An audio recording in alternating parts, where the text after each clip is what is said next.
আসসালামু আলাইকুম। Doctor Humaira plastic surgery পেজে আমি doctor JD Humaira, plastic reconstructive breast surgeon. চর্বি বা মেদ এটা নিয়ে সবসময়ই আমরা worried থাকি এবং আমরা খুব দুশ্চিন্তায় থাকি। তো পেটের যে চর্বি এটা আমরা জানি যে লাইপোসাকশন সার্জারির মাধ্যমে বেশ সহজেই আমরা এক একটা সেশনে 4 থেকে 5 লিটার মতো চর্বি রিমুভ করা যেতে পারে। তো এটা প্রায় সর্বোচ্চ আর কি। তো লাইপোসাকশন সার্জারিতে আসলে আমাদের রোগীরা মাঝে মাঝেই আমাদেরকে জিজ্ঞেস করে থাকে বিভিন্ন ধরনের প্রশ্ন যে এটাতে প্রিপারেশন কি আছে।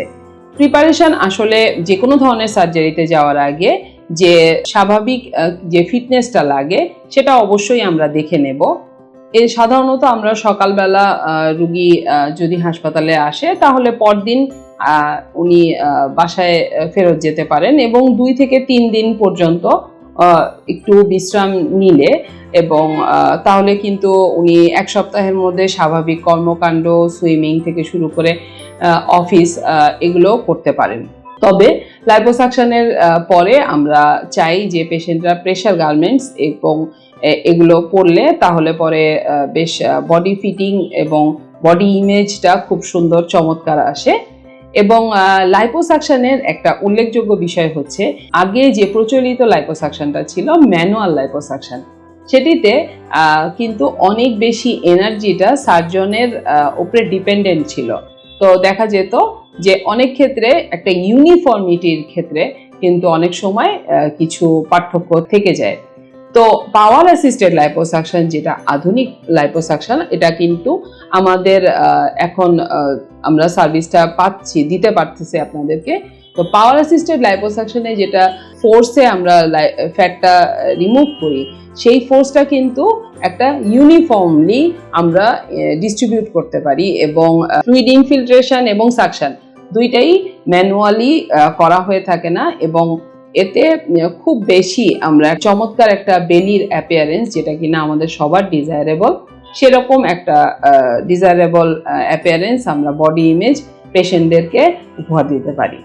তো লাইপোসাকশনের ক্ষেত্রে আরেকটা প্রশ্ন সবসময় করা হয়ে থাকে যে কি ধরনের সাইড এফেক্ট আছে বা বড় কোনো সাইড এফেক্ট আছে কিনা। সেই ক্ষেত্রে আসলে উত্তরটা হলো যে কোনো কাজের যে স্বাভাবিক ধরনের যে কিছু সাইড এফেক্টস থাকে, যেমন একটা সার্জারি হলে আমাদের কয়েকদিন ব্যথা থাকে এবং ওই জায়গাটায় মুভমেন্টে একটু কষ্ট হয়, হাঁটা চলায় একটু কষ্ট হয়। তো এরকম টাইপের ছোটোখাটো কষ্ট ছাড়া সাধারণত লাইপোসাকশনে তেমন কোনো বড় ধরনের সাইড এফেক্ট আমরা দেখি না।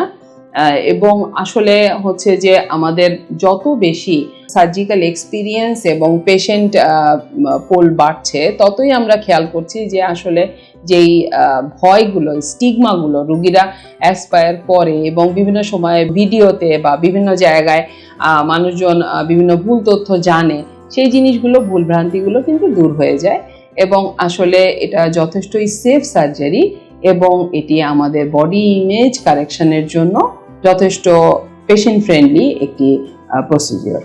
আশা করি সবাই ভালো থাকবেন, সুস্থ থাকবেন, ডক্টর হুমায়রা প্লাস্টিক সার্জারি পেজের সাথেই থাকবেন।